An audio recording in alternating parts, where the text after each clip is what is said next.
Assalamualaikum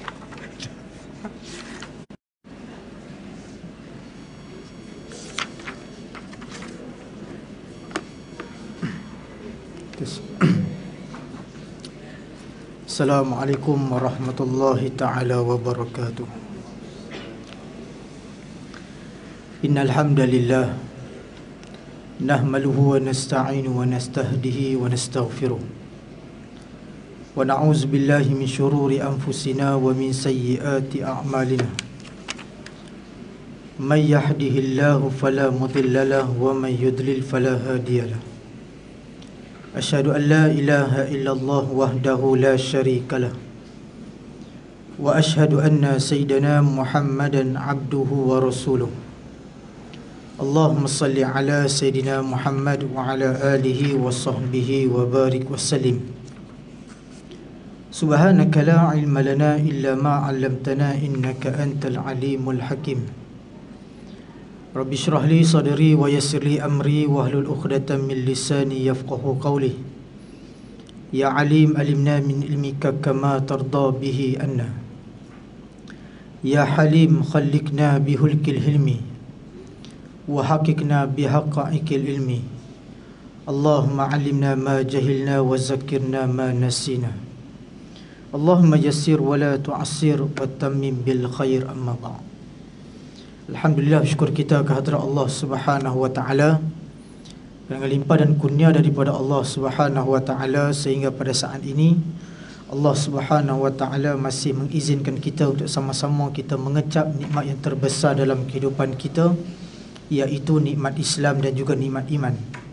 Seterusnya Allah Subhanahu wa taala masih mengizinkan kepada kita untuk sama-sama kita mengecap nikmat kesihatan yang baik serta kelapangan masa dan tenaga kita untuk sama-sama kita menghadirkan diri kita ke dalam majlis ilmu ini.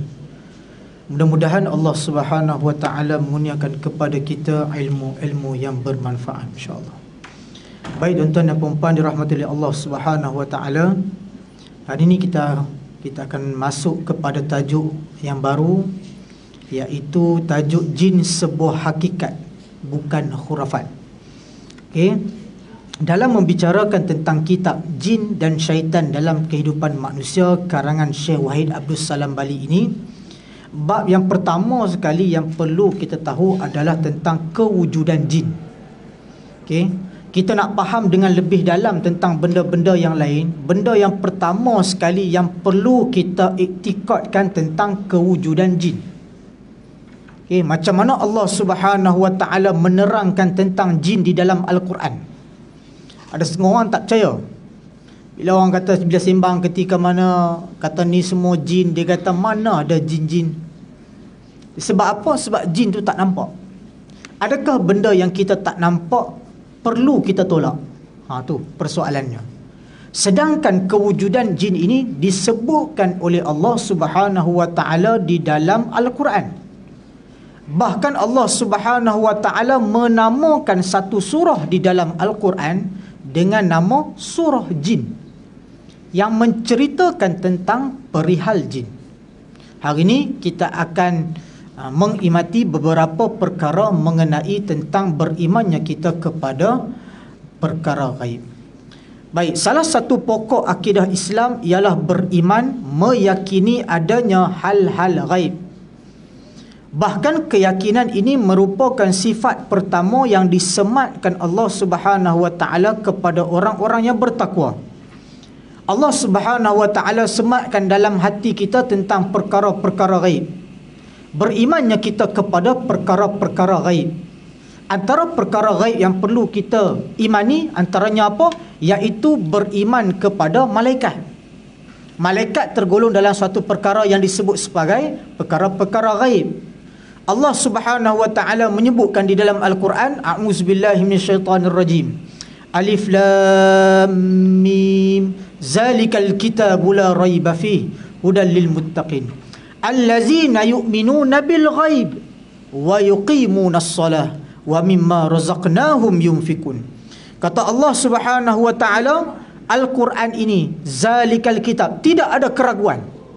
Yang mana Al-Quran Allah Subhanahu wa taala turunkan, kita tak perlu ragu dengan Quran.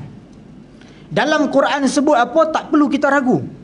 Sebab Al-Quran itu adalah wahyu yang diturunkan kepada Nabi dan merupakan kalam daripada Allah. Bermaksud, Quran itu setiap satu perkataan atau huruf yang tercatat di dalam Quran adalah benar-benar belaka, tak ada tipu. Allah Subhanahu wa taala menerangkan tentang peristiwa-peristiwa yang berlaku di dalam Al-Quran. Tak ada benda yang dikatakan tipu. Allah Subhanahu wa taala sebut di dalam Quran, subhanallazi asra bi 'abdihi lailan minal masjidil haram ilal masjidil aqsa. Peristiwa Isra dan Mi'raj. Tidak ada keraguan sebab tercatat di dalam Quran. Allah Subhanahu wa taala menceritakan tentang para nabi. Bahkan Allah Subhanahu wa taala menceritakan tentang Nabi Khidir di dalam surah Al-Kahfi. Yang sedangkan kita tak pernah dengar sangat cerita Nabi Khidir. Duk baca 25 Nabi dan Rasul, Nabi Khidir tak ada. Betul tak? Kita duk baca cerita 25 Nabi dan Rasul pada anak-anak, Nabi Khidir tak ada. Tapi dalam Quran, surah Al-Kahfi, Allah menceritakan tentang Nabi Khidir. Jadi kita sebagai orang Islam, kita mesti yakin dan percaya dengan kewujudan Nabi Khidir. Sebab apa? Terkandung di dalam Quran. Allah Subhanahu wa taala sebut di dalam Quran bagaimana Allah Subhanahu wa taala menjadikan perkara-perkara gaib di dalam kehidupan kita. Antara perkara gaib yang berlaku dalam kehidupan kita apa? Iaitu adanya malaikat dan adanya para jin. Yang mana para jin ini kita tak boleh nampak. Allah Subhanahu wa taala menerangkan di dalam Al-Quran. Kata Allah Subhanahu wa taala, a'udzubillahi minasyaitonir rajim. Innahu yarakum huwa wa qabiluhu min haitsu la tarawnahum. Kata Allah Subhanahu wa taala, kamu tak boleh nampak mereka. Siapa? Iaitu bangsa jin. Bahkan mereka boleh melihat kamu. Kita hidup atas dunia, kita tak nampak jin. Penerangan tentang ilmu jin ni sudah diketahui oleh kita bahawa sesungguhnya populasi kita manusia, kalau nak dibandingkan dengan populasi jin itu sekali ganda melebihi daripada kita. Bahkan ada yang kata lebih daripada itu. Dan manakala populasi malaikat itu lebih ramai berbanding daripada populasi para jin. Yang tu kita kena percaya. Bahkan dalam satu kisah kita menyebutkan, kalaulah kita ni boleh nampak jin, nak cerita betapa banyaknya jin dalam kalangan ni dekat sekeliling kita ni, kalaulah satu jarum nak dimasukkan benang dalam jarum, kemudian jarum tadi terjatuh, nak tertusuk kepada lantai tadi, terkena jin dulu. Tu. Maksudnya jarum kalau nak jatuh, tercucuk jin, baru jatuh dulu. Nak kata betapa banyaknya jin dalam persekitaran kita. Okey, cumanya kita tak nampak jin. Sebab itu Imam Asy-Syafi'i menyebutkan apabila mengulas tentang kalimah innahu yarakum huwa wa qabiluhu min haitsu la tarawnahum. Imam Syafi'i sebut, kalaulah sekiranya satu orang manusia dia boleh claim bahawa dia mampu dan boleh tengok jin dalam keadaan rupa asal, maka terbatal syahadah dia. Terbatal syahadah. Imam Syafi'i sebut, siapa yang boleh claim dia nampak jin dalam rupa bentuk asal, terbatal syahadah kawan. Sebab apa? Sebab kita tak nampak. Berulang kali saya sebut, dalam ilmu perubatan Islam perlu kita ketahui ada beberapa golongan sahaja yang boleh melihat jin selain daripada Nabi dan juga Rasul. Yang pertama iaitu kanak-kanak bawah 2 tahun. Kanak-kanak bawah 2 tahun terbuka hijab. Jadi dia nampak. Sementara nak naik lepas daripada 2 hijab, baru Allah Subhanahu wa taala nak tutup sedikit demi sedikit dia punya hijab. Waktu ketika mana dia lahir-lahir tu terbuka hijab, dia tengok apa sahaja atas dunia ni yang mana dia tak boleh bercakap. Tapi dia hanya boleh aplikasikan dalam bentuk expression. Dalam bentuk apa? Perangai lah, menangis. Dia nampak saja benda-benda pelik, benda yang bagi dia menakutkan, dia akan menangis. Sebab tu bila anak menangis malam, okey, yang pertama menangis tu kena tahu dulu. Dia ni lapar susu ke kembung perut. Okey, nak susu ke kembung perut. Kena tahu dulu. Dah bagi susu tak nak, kemudian sapu minyak pun tak. Tak elok-elok juga.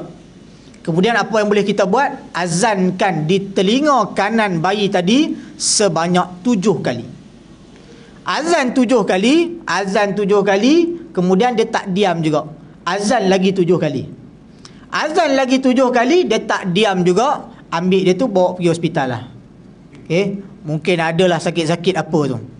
Sebab jin ni, kalau sekiranya dia dengar azan, kata Nabi SAW dalam hadis, kata Nabi SAW, apabila berkumandangnya azan, jin dan syaitan akan lari bertempiaran. Lari. Kita ni tak reti sangatlah, ustaz. Saya ni tengok orang duk menggelupur ni, ustaz, duk menjerit-jerit. Saya tak reti nak baca apa. Azan je. Tak payah nak reti pun. Agak-agak tak reti sangat tak apa. Azankan sahaja. Azan larilah jin tu. Okay? Azan-azan, dia pun azan. Azan-azan lari jin tu. Dia kata hebat juga aku ni. Hebat dia tu. Sebab apa? Tak reti baca Quran, reti azan. Jin pun lari. Jin bukan takut dengan dia. Jin takut dengan lawangan azan tadi. Dia duk rasa dah macam besarnya aku ni. Tak. Takutnya jin tadi asbab kenapa? Benarnya hadis Nabi. Benarnya hadis Nabi mengatakan bahawa jin akan lari bertempiaran saat berkumandangnya azan. Tu. Okay? Tapi kesiannya manusia hari ni tak lari tempiaran. Bunyi azan duduk atas padang bola lagi. Bunyi azan duduk berjalan lagi kat sana sini, duduk pergi merayap. Syaitan dah lari tempiaran dah dengan azan. Dia tak lari-lari lagi. Tak tahu teruk syaitan daripada kita ke, kita teruk pada syaitan, wallahu alam. Jadi ambil maklumlah sikit. Dengar azan tu faham-faham nerilah. Nak kena ke masjid, nak kena duduk dalam rumah dah, untuk kita mempersiapkan diri untuk solat. Baik, balik kepada kata-kata ayat tadi, innahu yarakum huwa wa qabiluhu min haitsu la tarawnahum. Yang mana kita tak boleh nampak je. Cuma yang perlu ada dalam hati kita iktiqad bahawa kita beriman kepada dengan adanya perkara-perkara gaib. Antara perkara gaib lagi yang perlu kita imani antaranya apa dia? Dosa dan juga pahala. Dalam erti kata kita melakukan amal ibadat atas dunia, kita perlu tahu bahawa sesungguhnya Allah menjadikan dosa dan pahala di atas muka bumi. Cuma dosa tak nampak, pahala tak nampak. Kalau dosa tu boleh nampak, nescaya ramai tak mengumpat hari ni. Baru nak mengumpat saja nampak penuh dosa keliling tu. Ngumpat sikit tambah dosa. Nak ngumpat sikit nampak dosa tu duk keliling dekat dia. Kalaulah guru saya sebut, waktu belajar dulu guru saya sebut, kalaulah dosa tu boleh diterjemahkan dalam bentuk najis, nescaya ramai ni hari ni yang akan berjalan dalam keadaan busuk. Tu kata guru saya, kalau hari ni dosa boleh diterjemahkan dalam bentuk najis, boleh nampak, nescaya ramai orang hari ni berjalan dalam keadaan najis, busuk tubuh badan. Sebab apa? Dosa yang penuh. Tapi Allah jadikan dosa itu dalam bentuk apa? Benda gaib. Allah Subhanahu Wa Ta'ala jadikan pahala dalam bentuk gaib. Kata guru saya, kalaulah sekiranya pahala itu boleh dinampakkan oleh Allah Subhanahu Wa Ta'ala, nescaya ramai atas dunia hari ini berjalan ketika mana beramal dalam keadaan riak. Riak. Jalan penuh nampak ni. Contohlah, ditukarkan pahala tadi dengan duit. Dia buat sikit dapat duit, buat sikit dapat duit. Last sekali riak lah, duk bawa duit merata. Bawa duit merata. Sebab apa? Sebab dia riak dengan amalan yang dia buat. Tetapi kenapa Allah Subhanahu Wa Ta'ala menyembunyikan dengan dijadikannya ia adalah perkara gaib? Supaya kita beriman itu dan kita melakukan amal itu hanya kerana Allah. Dan kita meninggalkan amal-amal buruk itu semata-mata dalam pengabdian diri kita kepada Allah Subhanahu Wa Ta'ala. Jadi kita perlu beriman dengan adanya dosa pahala. Dan dosa pahala ini membawa kita kepada perkara yang gaib yang seterusnya, iaitu syurga dan juga neraka. Ini perkara gaib. Kalaulah hari ini boleh nampak. Dalam satu hadis Nabi SAW, hadis ini hadis panjang, hadis tentang kepentingan menuntut ilmu. Satu hari malaikat sebut, malaikat ni duk tawah dekat atas Kaabah di Baitul Ma'mur. Setelah mana mereka keluar, mereka turun ke bumi dengan mencarinya majlis-majlis ilmu di atas dunia. Malaikat turun, mana majlis ilmu yang aku nak duduk? Jangan ingat malam je malaikat turun. cari mana kuliah maghrib tak, kuliah zuhur pun ada juga malaikat tu. Turun cari atas dunia mana adanya majlis ilmu, turun. Kemudian setelah mana habis, naik bertemu dengan Allah Subhanahu wa taala. Lalu dipersembahkan kepada Allah Subhanahu wa taala golongan-golongan yang mendatangi majlis ilmu ni. Kemudian Allah Subhanahu wa taala bertanya kepada malaikat. Sedangkan dalam hadis menyebutkan bahawa wa huwa a'lam, sedangkan Allah Subhanahu wa taala mengetahui segala-galanya. Tapi sebagai simbolik saja tanya dekat malaikat. Tanya dekat malaikat, kamu turun tadi, kamu pergi dekat manusia, apakah yang mereka minta kepadaku? Lalu kata malaikat, sesungguhnya mereka minta supaya mereka dimasukkan ke dalam syurga. Manusia ni tak ada benda lain atas dunia yang dia nak pengakhirannya adalah syurga, yang dia nak masuk. Lalu kata Allah Subhanahu wa taala, tanya dekat malaikat, wa huwa alam, sedangkan Allah mengetahui. Ditanya kepada manusia, adakah mereka, ditanya kepada malaikat, adakah manusia ni pernah tengok syurga? Kata malaikat, tak pernah. Lalu Allah bertanya kepada malaikat lagi, sekiranya aku perlihatkan kepada mereka syurga, bagaimana? Lalu kata malaikat, nescaya mereka akan lebih banyak beramal ibadat semata-mata nak mendapatkan syurga. Tu. Lalu Allah bertanya lagi kepada malaikat, dengan perkara apakah yang mereka minta dihindarkan daripada mereka? Lalu kata malaikat, mereka minta dihindarkan neraka daripada mereka. Lalu Allah tanya dekat malaikat, adakah mereka pernah tengok neraka? Kata malaikat, tak pernah. Lalu kata Allah Subhanahu wa taala, kalaulah sekiranya aku perlihatkan kepada manusia ni neraka, bagaimana? Lalu kata malaikat, nescaya mereka akan bersungguh-sungguh untuk menghindarkan daripada neraka.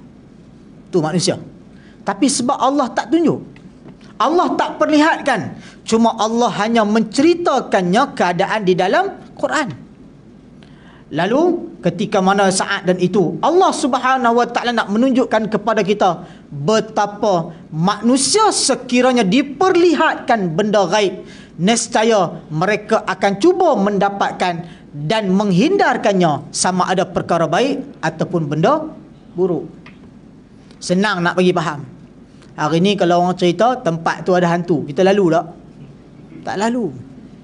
Terang-terang ada rumah kosong tu, duk bagi tahu dah siapa lalu sebelum ni memang ada duduk depan tu, rambut panjang, duk tunggu depan rumah. Orang kampung duk lalu kata 2-3 orang dah terserempak. Lepas pada tu cerita satu kampung tak ada siapa pergi lalu. Sebab apa? Takut terserempak. Takut terserempak. Tu pun jangan kata rumah, tepi kubur pun orang tak berani lalu. Sebut je ada tepi kubur tak nak lalu, sebut je kubur tak nak lalu, tak nak lalu. Sebab apa? Takut. Itu sebab apa? Bila itu takut dalam keadaan Allah tak menampakkan kepada kita. Kalaulah sekiranya Allah menampakkan kepada kita, bagaimana? Bagaimana? Nescaya manusia takkan mampu boleh hidup di atas dunia. Asbab kenapa? Takut tengok jin sahaja. Lalu Allah Subhanahu wa taala menjadikan perkara-perkara gaib di atas dunia supaya kita beriman dengan adanya perkara gaib. Oleh itu seorang muslim wajib beriman kepada hal yang gaib dengan keimanan yang mantap, tanpa dicampuri keraguan dan kebimbangan sedikit pun. Sebab apa? Ia sebagai salah satu daripada terkandungnya tentang keimanan di dalam rukun iman.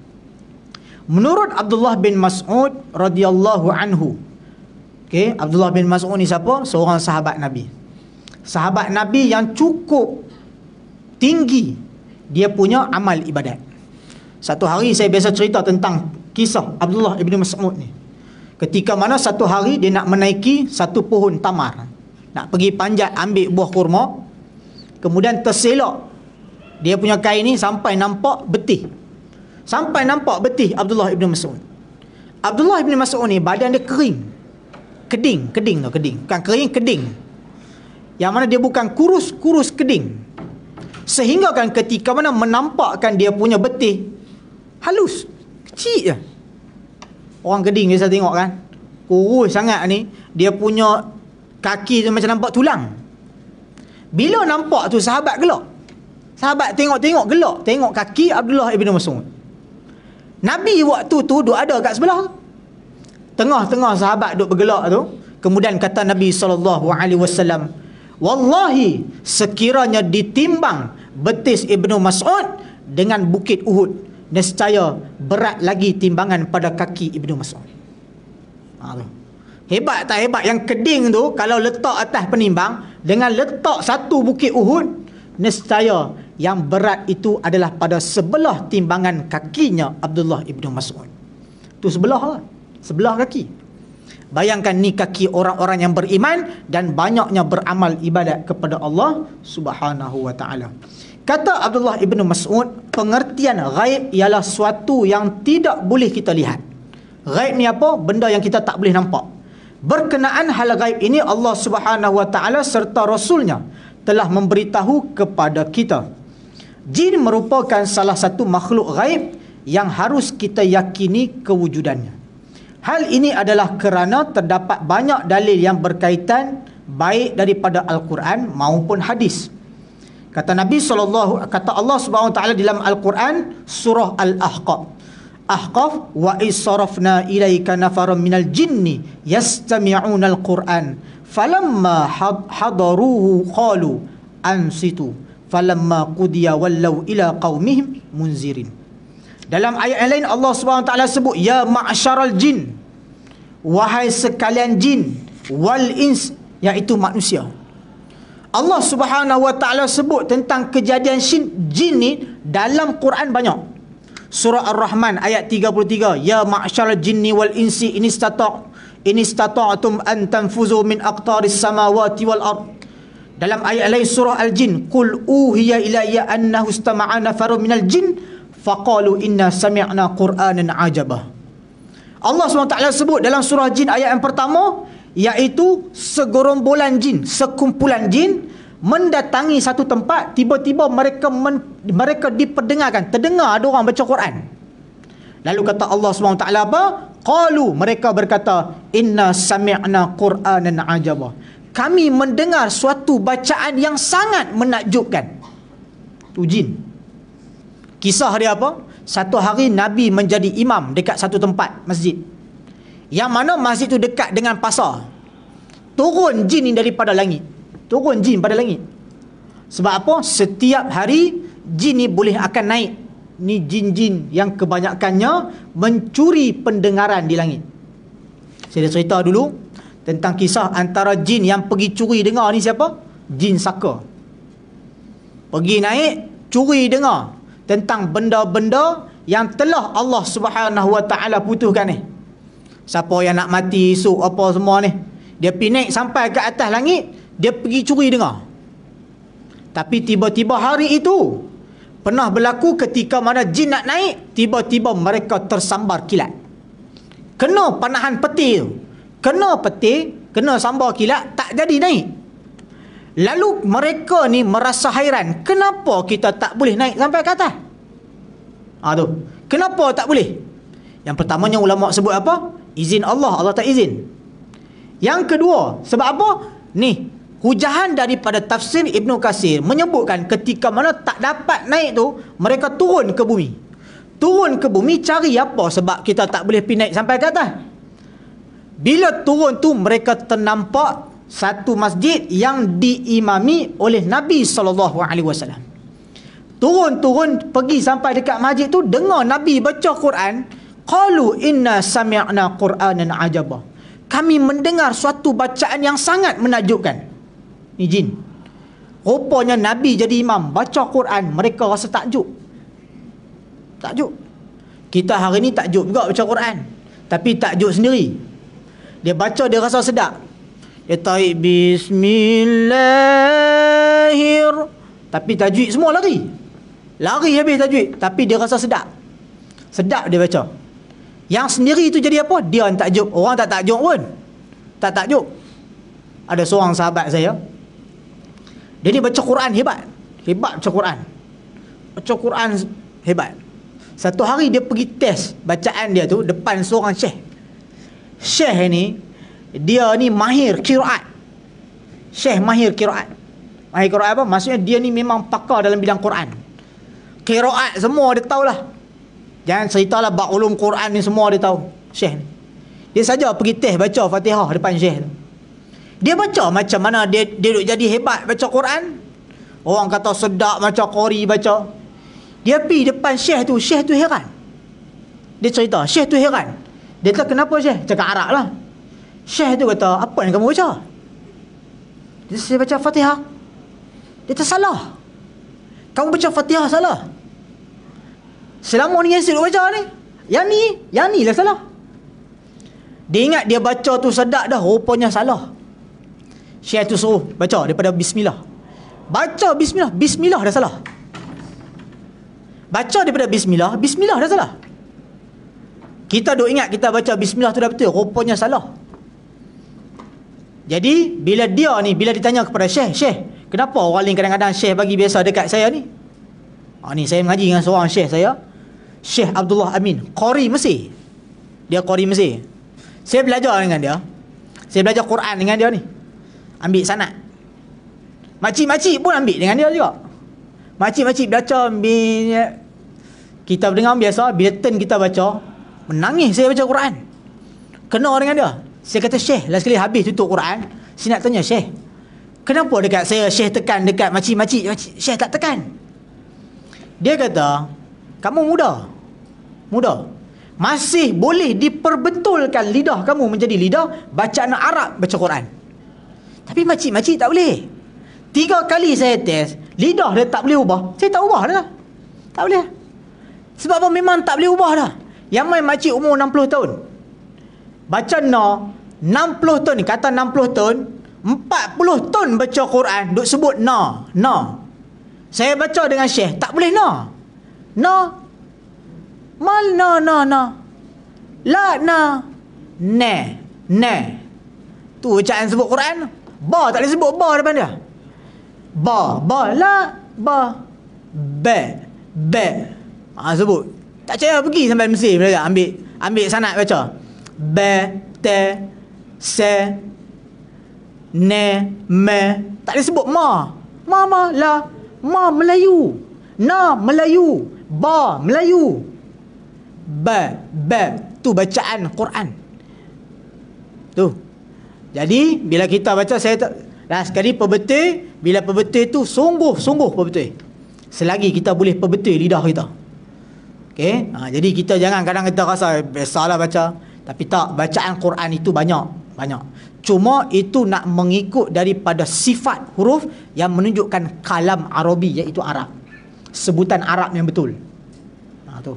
Okey, kalau belajar dengan orang-orang qiraat, orang yang faqih di dalam bidang Quran, mereka akan membaca sedemikian rupa. Saya tanya kawan saya pergi ambil sanad di Mesir. Saya ambil dengan Syekh. Saya di sini ya. Kawan saya pergi ambil sanad di Mesir. Dia cerita benda yang sama. Dia kata di Mesir tak ada sebut ba lah. Be. Dia sebut. Oh, saya kata sama macam saya belajar sini. Ya, sama. Orang belajar Quran tu daripada guru-guru yang faqih dalam bidang Quran, bacaannya sama macam tu. Okey, balik kepada perbincangan kita tentang bagaimana Allah Subhanahu Wa Taala menyebutkan tentang jin. Baik, itu yang pertama, iaitu daripada dalil Al-Quran tentang kewujudan jin. Yang kedua iaitu dalil daripada hadis. Imam Muslim meriwayatkan dalam sahihnya, Abdullah bin Mas'ud bercerita, kami pernah bersama Rasulullah sallallahu alaihi wasallam di suatu malam. Tiba-tiba kami kehilangan baginda. Maka kami pun bergegas mencari baginda di bukit, lembah dan pergunungan. Kami berkata, adakah baginda diculik atau dibunuh? Malam itu menjadi malam terburuk yang pernah kami lalui dalam kehidupan kami. Pada pagi harinya tiba-tiba baginda sallallahu alaihi wasallam datang dari arah Gua Hira. Maka kami berkata, wahai Rasulullah, kami kehilangan engkau. Lalu kami bergegas mencari-cari, tetapi kami tidak menemukan engkau. Malam tadi merupakan malam terburuk yang pernah kami lalui. Baginda bersabda, aku didatangi oleh seorang pendakwah daripada bangsa jin. Lalu aku pun berangkat bersamanya untuk membacakan Al-Quran kepada teman-temannya. Ibnu Mas'ud melanjutkan ceritanya, lalu Nabi Muhammad sallallahu alaihi wasallam mengajak kami untuk melihat kesan-kesan yang ditinggalkan mereka dan bekas cahaya mereka. Okey. Cerita dia senang macam ni. Lepas daripada mereka dengar Nabi baca Quran tadi tu. Yang dengar tu kata mereka, sesungguhnya kami mendengar Al-Quran yang takjub. Yang mana kami membuatkan kami takjub dengan Quran. Sebahagian daripada jin yang dengar waktu tu pakat nak jumpa Nabi, nak masuk Islam. Dan sebahagiannya lagi pakat lari balik. Sebab apa? Itulah lumrah. Lumrah apa? Datang masuk mengaji ilmu, bukan semua dapat semua yang ustaz sebut. Betul tak? Ada yang dapat 90%. Ada yang dapat 10%. Ada yang tak dapat langsung. Ada yang tak dapat langsung. Masuk tu habis dia keluar balik sama aja. Tak dapat apa pun. Sama macam mana ketika mana jin yang datang bertemu dengan Nabi ni, sekumpulan daripada mereka, ada yang memeluk Islam, ada yang tak peluk Islam. Ni yang pergi peluk Islam ni bertemu dengan Nabi pada kali yang kedua. Ni kisah dia. Kali kedua tu jumpa Nabi. Sebab apa? Kami nak dengar lagi bacaan Quran dan kami nak dengar Nabi bercerita lagi kepada kami tentang Islam. Lepas tu malam tu pergi jumpa Nabi, tiba-tiba Nabi hilang. Nabi hilang, orang tak jumpa. Pergi cari semua merata. Pergi cari dalam rumah tak jumpa, pergi semua rumah isteri-isteri Nabi tak jumpa. Pergi cari dekat dalam masjid tak jumpa, pergi cari dekat gunung tak jumpa. Kok Nabi pinik sampai atas bukit tu, nak ambil wahyu ke, pergi tengok pun tak ada juga Nabi. Cari semua tak jumpa. Esok tu baru Nabi datang. Nabi datang. Rupanya bila ditanya kepada Nabi, kata Nabi, malam semalam ada kumpulan jin datang jumpa aku, minta aku bacakan kepada mereka Quran. Pi pula. Macam mana Nabi tak nampak? Sebab Nabi berada di dalam dunia mereka. Kita tak boleh nampak jin. Kalau boleh nampak, dah nampak dah. Cuma ada satu riwayat yang menceritakan. Okey, saya tak pasti sama ada kejadian yang sama atau kejadian yang lain. Satu hari ada sahabat Nabi bersama dengan Nabi. Tiba-tiba Nabi didatangi oleh beberapa orang yang rupa parah dia tu menakutkan. Jadi datang jumpa Nabi, Nabi bagi tahu kat sahabat ni, hang tunggu sekejap, aku nak pergi masuk dalam rumah tu. Nabi pun pergi masuk dalam rumah bersama dengan muka-muka yang menggerunkan tadi lah. Masuk sampai ke dalam, sahabat ni mengintai-intai, dia sebut. Aku mengintai-intai rumah tu nak tengok apa berlaku kepada Nabi. Depa ni dah lah wajah menggerungkan, takut-takut masuk, Nabi kena pukul. Habis mati Nabi esok ni. Bila ni dia pergi intai-intai, dia tengok dalam tu ramainya mereka yang rupa parah mereka semua menakutkan. Semua menakutkan. Jadi sahabat ni pun jadi takut. Lepas tak lama tu Nabi keluar. Nabi ajak sahabat jalan sekali balik ya. Bila balik tu sahabat tadi bertanya kepada Nabi, ya Rasulullah, aku nak tanya satu soalan. Kamu tadi masuk dalam tu, aku terintai-intai, aku nampak wajah mereka semua menakutkan. Siapakah mereka? Lalu kata Nabi SAW, mereka adalah golongan jin. Jin. Okay? Jadi nak balik kepada ayat tadi, sebenarnya tak nampak. Tapi ada yang riwayat yang menceritakan kata seorang sahabat ni nampak. Sebab apa? Mereka menjelmakan diri mereka dalam ketika mana dinampakkan di hadapan mata manusia. Jin ni bukan komplit semua. Bukan komplit. Maksudnya bukan komplit apa? Bukan komplit dia ni 100% orang tak nampak langsung. Tak. Ada waktu ketika mana Allah menampakkan jin ni di hadapan manusia. Allah menampakkan. Itu kadang-kadang ternampak. Bukan kadang ternampak sebab apa? Allah Subhanahu Wa Taala menampakkan pada ketika tu. Bila menampakkan, dia pun tak sedar yang kita nampak. Tapi kita yang pergi lari. Dia tak sedar pun, dia duduk jalan-jalan sebelah tu, kita tak nampak. Dia tak tahu pun kita nampak. Kita yang nampak, kita lari. Tak apalah. Tapi nak menunjukkan bahawa benarnya hadis Nabi dan penceritaan di dalam kitab tentang rupa paras jin. Rupa paras jin ni semua menakutkan. Kalau masuk lagi dalam alam jin, penceritaan bagaimana rupa parah. Ni, jin kepalanya bonjol. Bonjol. Telinganya besar. Macam tu. Kemudian di atas kepalanya ada bentuk nun. Tanduk.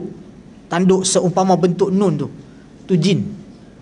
Pernah siapa nampak kelibat macam tu? Tak nampak. Ada yang cerita dalam kitab bagaimana jin ni boleh masuk dalam satu ruang. Okey, ruang almari, lubang macam tu dia boleh masuk, dan dia boleh masuk sehingga puluhan ribu ekor boleh masuk dalam tu. Dan bagaimana jin boleh membiak? Dalam kitab ada cerita. Macam mana jin biak? Apabila bertemunya persenyuaan antara seorang laki-laki dan perempuan, maka akan lahirlah antara jin jantan dan jin betina akan menghasilkan telur. Dan daripada telur itu maka akan terhasilnya anak-anak jin. Ni. Okey, tambahan ada cerita lagi macam mana orang yang bersama dalam keadaan haid itu lagilah disebut sebagai anak jin. Satu. Yang kedua, orang yang bersama dalam keadaan tak baca doa. Tu. Jadi terlahir tu daripada situ. Sebab apa? Tak baca doa. Okey, tu yang tiba-tiba anak esok lahir-lahir ni, mak dia kata, "Kenapa panggil hang macam jin?" Tanya balik mak dengan pak tu, waktu duduk bersama tu baca tak doa. Okey, takut jadi anak tu serupa anak macam jin. Sebab kenapa? Sebab itu disebutkan di dalam kitab. Yang tu nanti ada masa nanti kalau kita masuk tentang alam jin penceritaan, saya akan kupaskan tentang fizikal jin ni macam mana. Okey, baik. Balik kepada ayat tadi. Okey, dan saya tak sebutkan tadi dua golongan lagi. Balik kepada tadi, yang pertama masa saya sebut golongan yang boleh nampak jin tadi. Yang pertama iaitu budak-budak 2 tahun ke bawah. Yang kedua iaitu orang yang dalam keadaan nazak. Orang yang nazak ni boleh nampak jin. Boleh nampak perkara-perkara gaib. Dan yang ketiga iaitu orang yang sedang dalam keadaan kena gangguan. Jadi orang claim dia boleh nampak, tu bukan sixth sense. Bohong siapa kata dia sixth sense. Okey, sebab tidak ada orang yang ada sixth sense ni, tak ada. Tiba-tiba dia boleh nampak, tak semestinya. Dia hanya boleh rasa saja. Sebab apa? Balik kepada ayat Quran tadi yang menyebutkan bahawa kita tak nampak. Jadi siapa claim boleh nampak, pelik. Sebab apa? Dia tergolong dalam kalangan orang yang sakit. Sakit ni apa? Sakit ada gangguan. Jadi kalau orang cerita kata dia boleh nampak, dia kata aku nampak belakang kau tu ada benda bertinggik. Okey, maksudnya dekat dia pun ada benda yang bertinggik. Jadi dia pun kena berubat. Kalau orang tu nampak, mungkin kita pergi try berubat, tengok ada ke tak. Dia yang nampak tu pun kena berubat. Kita pergi berubat kepada satu orang, tiba-tiba dia boleh nampak. Masuk-masuk, okey saya nampak dah. Kat belakang awak tu dia ada tu, dia ada. Okey, awak duduk diam, tak apa. Tahu saya nak buat kejap lagi. Tak ada. Dia tu salah seko tu ada dekat dia. Sebab apa? Sebab dia tak boleh claim yang dia boleh nampak. Dia tak boleh claim yang dia boleh nampak disebabkan apa? Ayat Quran yang menyebutkan bahawa kita tak boleh nampak golongan jin dan juga syaitan. Okey, baik. Kemudian tidak boleh dilihat bukan bererti tak ada, dia sebut kat sini. Okey, tidak boleh dilihat itu bukan bererti tak ada. Maksudnya kita tak nampak jin ni bukan maksud dia tak ada. Kita hanya tidak boleh nampak. Tetapi kewujudannya adalah ada. Asal usul penciptaan jin. Baik, masuk sikit tentang asal usul penciptaan jin. Begitu banyak ayat Al-Quran dan hadis yang secara pasti dan tepat menunjukkan bahawa bangsa jin diciptakan daripada api. Allah Subhanahu wa taala berfirman, "Wa khalaqal janna min marijim min nar." Dia menciptakan jin dari nyalaan api. Surah Ar-Rahman ayat ke-15. Abdullah bin Abbas radhiyallahu anhu berkata, maksud dari nyalaan api pada ayat di atas ialah dari nyala api yang murni. Dalam riwayat lain, Abdullah bin Abbas mengatakan maksudnya daripada hujung jilatannya. Okey, maksud dia apa? Jin dijadikan daripada nyalaan api. Senang faham je ni. Waktu ketika mana kita bakar api. Bila kita bakar api, kita akan nampak sedikit macam bayang. Kalau kita tengok belakang tu nak macam bayang sikit. Asbab datang daripada nyalaan api. Sebahagiannya disebutkan bahawa itulah tempat di mana adanya jin. Maksud dia apa? Api. Di mana ada api, di situ ada jin. Faham? Sebab itu rumah terbakar sekejap habis hangus. Sebab apa? Adanya jin. Dengan adanya jin pada api tadi menjadikan ia lebih cepat merebak dan lebih cepat terbakar. Satu. Yang kedua, bila kita terkena api, sifatnya panas dan tangan kita menjadi luka. Asbab kerana apa? Adanya jin pada nyalaan api tersebut. Sebab itu Allah SWT sebut dalam Quran bagaimana Allah SWT menjadikan jin ini datangnya daripada api, nyalaan api. Okay? Dan kita tahu yang dijadikan daripada api itu adalah siapa? Siapa yang dijadikan daripada api? Siapa dia? Iblis. Allah Subhanahu Wa Taala menjadikan Nabi Adam daripada tanah dan Allah menjadikan iblis daripada api. Daripada iblis ni maka lahirlah asal keturunannya. Hari ni nak cerita ni, daripada iblis lahirlah asal keturunan. Tapi bukan iblis semata-mata. Iblis tu salah satu. Diceritakan lagi dalam satu riwayat tentang iblis adalah salah satu daripada golongan jin. Iblis tu salah satu daripada golongan jin. Cuma ada kisah. Kisah ni dalam tafsir Ibn Katsir pun ada, boleh buka tengok. Ayat ketika mana membahaskan tentang ayat Allah Subhanahu Wa Taala menjadikan Nabi Adam. Okey. Ketika mana Allah Subhanahu Wa Taala minta kepada iblis supaya sujud kepada Nabi Adam, tetapi iblis takabur. Aba wastakbar wa kana minal kafirin. Waktu tu dalam tafsir sebut macam mana iblis boleh ada bersama dengan para malaikat. Dalam tafsir dia cerita, bila suatu ketika mana dahulu pernah berlaku peperangan antara jin dan juga malaikat. Waktu tu Nabi Adam pun tak ada lagi. Pernah berlaku peperangan antara malaikat dan juga jin. Maksudnya Allah dah jadikan jin dah sebelum daripada tu. Bila ketika mana berlaku peperangan, ada yang tertangkap dan dijadikan tebusan. Dan salah satu yang ditangkap dan dijadikan tebusan adalah iblis. Iblis. Tu, dengar tu.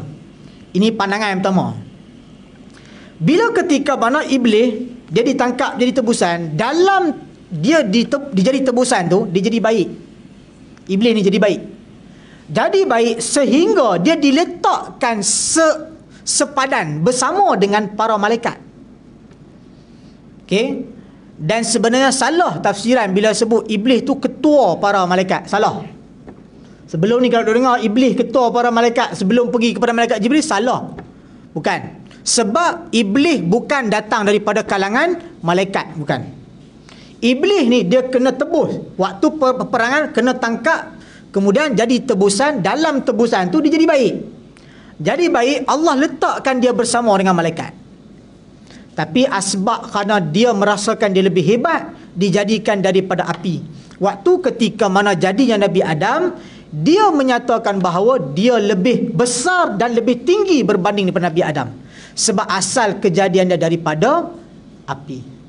Itu pandangan yang pertama, ni iblis. Pandangan yang kedua, yang mana hadis Nabi sendiri menunjukkan bahawa iblis ini adalah ketua para jin dan syaitan. Dia ni kepala.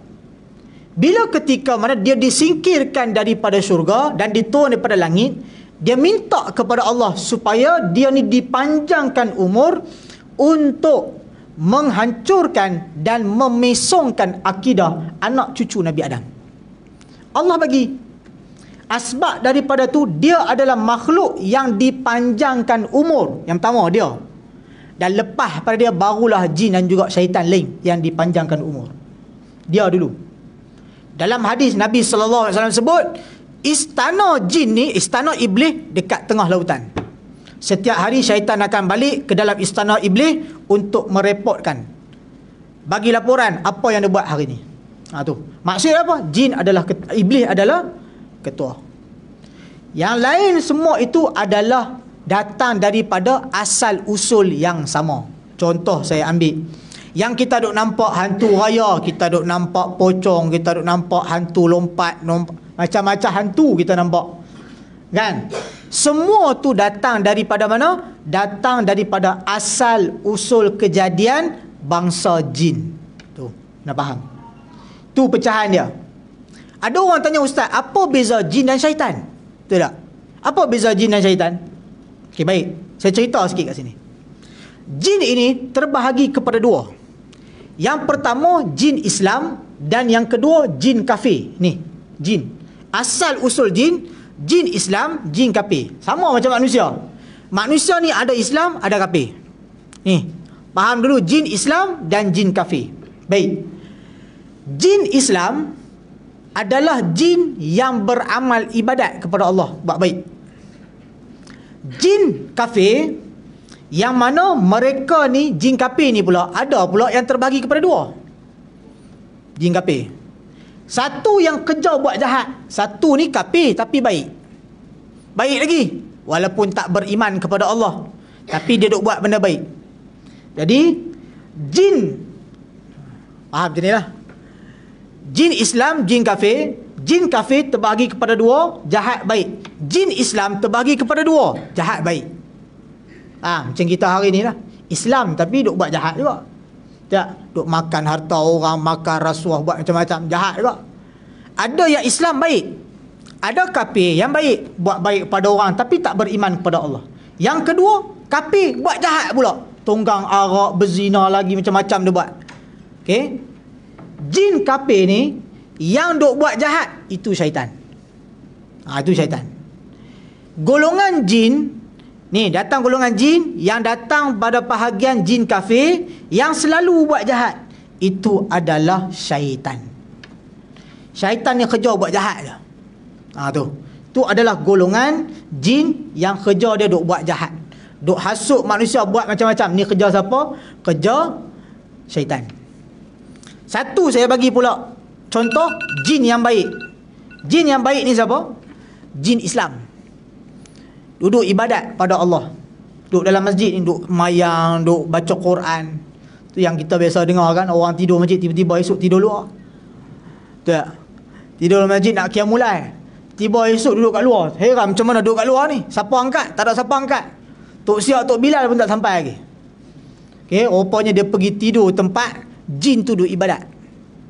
Jin Islam tu duduk ibadat. Jadi dia pergi kacau tempat dia tu duduk ibadat, ambil jin tu pergi letak kat luar. Jangan kacau tempat aku. Tu je.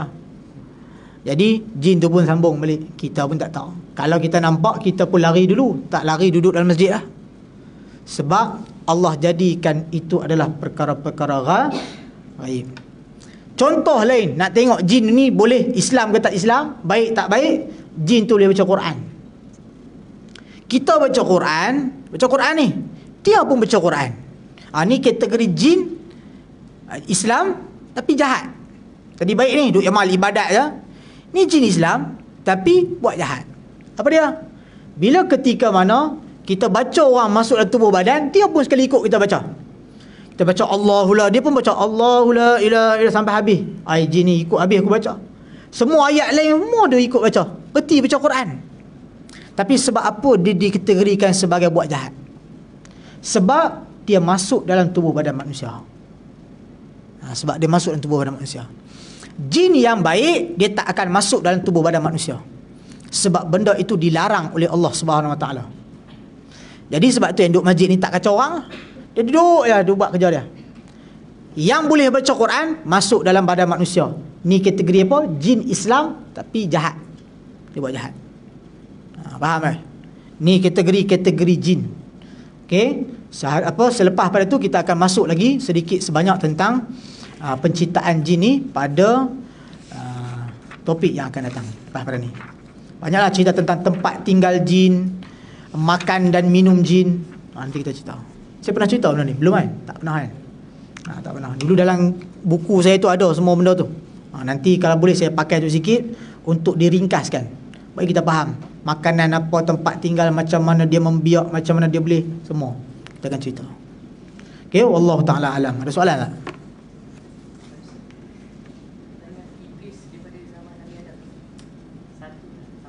Satu sampai sekarang masih. Okay. Cuma iblis tak buat kerja-kerja syaitan. Tiba masuk tubuh badan, siapa? Aku iblis, menipu. Cakap bawah kat dia, dia menipu. Okey, kalau masuk tubuh badan, aku iblis, menipu dia. Tak ada. Iblis tak buat kerja tu. Sebab iblis ni, dia ni kepala. Mana kepala pergi masuk kat orang bawah? Tak. Dia ni kerja dia adalah, dia ni masterkan syaitan-syaitan ni supaya cara macam mana nak buat kerja kat bawah. Tu kerja dia. Dia tak pergi masuk dalam badan manusia. Yang masuk ni semua jin-jin kecil. Kalau kita pergi berubat orang, tiba-tiba dia sebut dia iblis, menipu. Dia tu dah menipu dah. So keluar lah, menipu dah, menipu. Tak payah cakap lah, menipu. Sebut je kata dia iblis, menipu dah. Menipu dah. Menipu. Kan saya pernah ceritakan pengalaman guru saya merawat jin zaman Nabi Ibrahim. Benar kan? Saya cerita kat sini. Dia rawat tu, jin tu kata, saya ni jin zaman Nabi Ibrahim. Tapi cakap Melayu. Tu ustaz saya, guru saya, dia kata pelik dia kata apa? Kata zaman Nabi Ibrahim tak cakap bahasa Ibrani, cakap Melayu. Tak cakap, dia cakap Melayu. Macam mana ni kata boleh cakap Melayu? Dah ada zaman cakap Melayu ke? Tak, bohong. Jin tu bohong. Dia sebutlah supaya apa? Kita takut kepada dia. Sebut iblis, kita takut. Sebut ifrit, kita takut. Sebut kata dia ni jin zaman dulu, zaman Nabi Sulaiman, kita takut. Jangan. Itu hanya untuk memperdayakan tipu helah kepada kita sahaja. Okey, wallahu alam. Sampai itu saya kongsikan, mudah-mudahan memberi manfaat kepada kita semua, insya-Allah. Yang baik itu datang daripada Allah Subhanahu wa taala, salah dan silap itu datang daripada diri saya sendiri. Ampun dan maaf. Aku qauli hadza wa astaghfirullahal azim li wa lakum. Sallallahu ala sayyidina Muhammad wa ala alihi washabbihi wasallam. A'udzubillahi minasyaitonir rajim. Bismillahirrahmanirrahim. Alhamdulillahirabbil alamin wassalatu wassalamu ala asyrafil anbiya'i wal mursalin wa ala alihi washabbihi ajma'in. Allahumma faqqihna fid din wa 'allimna ta'wil wa hdina siratal mustaqim. Siratal ladzina an'amta 'alaihim minan nabiyyin was-siddiqin wasyuhada'i was-shalihin. Rabbana atina fid dunya hasanah fil akhirati hasanatan wa qina azabannar. Walhamdulillahirabbil alamin. Sekian, assalamualaikum warahmatullahi taala wabarakatuh.